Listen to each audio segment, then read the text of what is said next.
ఈరోజు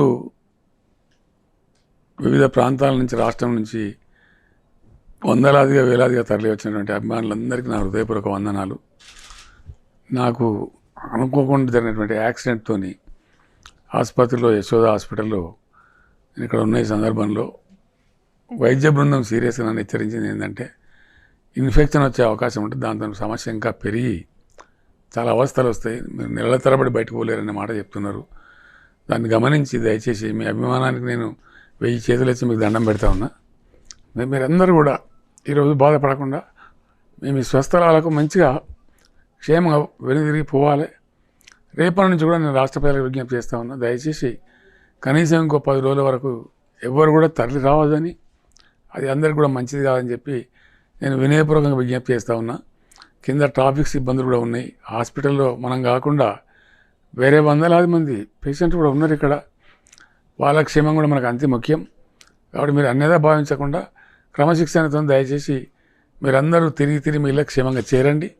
నేను మంచిగా అయిన తర్వాత తప్పకుండా రోజు 10 మధ్య ఉండేవాడినే కాబట్టి మళ్ళీ కలుసుకుందాం మనం, దానికి ఇబ్బంది లేదు.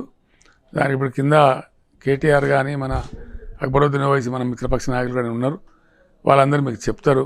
దయచేసి నా కోరికను మన్నించి ఎటువంటి హాస్పిటల్ దగ్గర అవి ఇతర పేషెంట్లకు కానీ నాకు కానీ లేదా ప్రజలకు కానీ ట్రాఫిక్ కానీ ఇబ్బందులు కలగకుండా మీరు వెంటనే తరలి వెళ్ళిపోవాలి, మీ ఇళ్ళకి క్షేమంగా చేరుకోవాలని చెప్పి నేను భగవంతుని ప్రార్థిస్తూ ఉన్నా. నా మాటను మన్నించి గౌరవించి ఏమాత్రం ఇబ్బంది లేకుండా గొడవ లేకుండా మీరందరూ తిరిగి మీ స్వస్థలాలకు క్షేమంగా చేరుకోవాలనేది నా విజ్ఞప్తి. నా విజ్ఞప్తిని తప్పకుండా మీరు మన్నిస్తారని భావిస్తూ ఉన్నా. ధన్యవాదాలు. ఈరోజు వివిధ ప్రాంతాల నుంచి రాష్ట్రం నుంచి వందలాదిగా వేలాదిగా తరలి వచ్చినటువంటి అభిమానులందరికీ నా హృదయపూర్వక వందనాలు. నాకు అనుకోకుండా జరిగినటువంటి యాక్సిడెంట్తో ఆసుపత్రిలో యశోద హాస్పిటల్లో నేను ఇక్కడ ఉన్న ఈ సందర్భంలో వైద్య బృందం సీరియస్గా నన్ను హెచ్చరించింది ఏంటంటే ఇన్ఫెక్షన్ వచ్చే అవకాశం ఉంటుంది, దాంతో సమస్య ఇంకా పెరిగి చాలా అవస్థలు వస్తాయి, మీరు నెలల తరబడి బయటకు పోలేరనే మాట చెప్తున్నారు. దాన్ని గమనించి దయచేసి మీ అభిమానానికి నేను 1000 చేతులు ఇచ్చి మీకు దండం పెడతా ఉన్నా.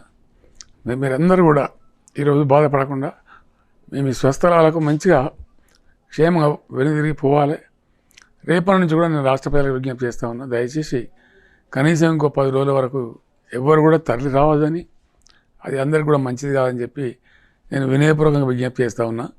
కింద ట్రాఫిక్ ఇబ్బందులు కూడా ఉన్నాయి. హాస్పిటల్లో మనం కాకుండా వేరే వందలాది మంది పేషెంట్లు కూడా ఉన్నారు ఇక్కడ. వాళ్ళ క్షేమం కూడా మనకు అంతే ముఖ్యం. కాబట్టి మీరు అన్యదా భావించకుండా క్రమశిక్షణతో దయచేసి మీరందరూ తిరిగి మీ ఇళ్ళ క్షేమంగా చేరండి. నేను మంచిగా అయిన తర్వాత తప్పకుండా రోజు 10 మధ్య ఉండేవాడినే కాబట్టి మళ్ళీ కలుసుకుందాం మనం, దానికి ఇబ్బంది లేదు. దానికి ఇప్పుడు కింద కేటీఆర్ కానీ మన అక్బరుద్దీన్ ఓవైసీ మన మిత్రపక్ష నాయకులు కానీ ఉన్నారు, వాళ్ళందరూ మీకు చెప్తారు. దయచేసి నా కోరికను మన్నించి ఎటువంటి హాస్పిటల్ దగ్గర అవి ఇతర పేషెంట్లకు కానీ నాకు కానీ లేదా ప్రజలకు కానీ ట్రాఫిక్ కానీ ఇబ్బందులు కలగకుండా మీరు వెంటనే తరలి వెళ్ళిపోవాలి, మీ ఇళ్ళకి క్షేమంగా చేరుకోవాలని చెప్పి నేను భగవంతుని ప్రార్థిస్తూ ఉన్నా.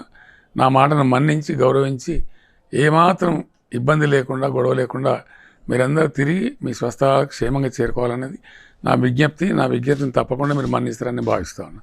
ధన్యవాదాలు.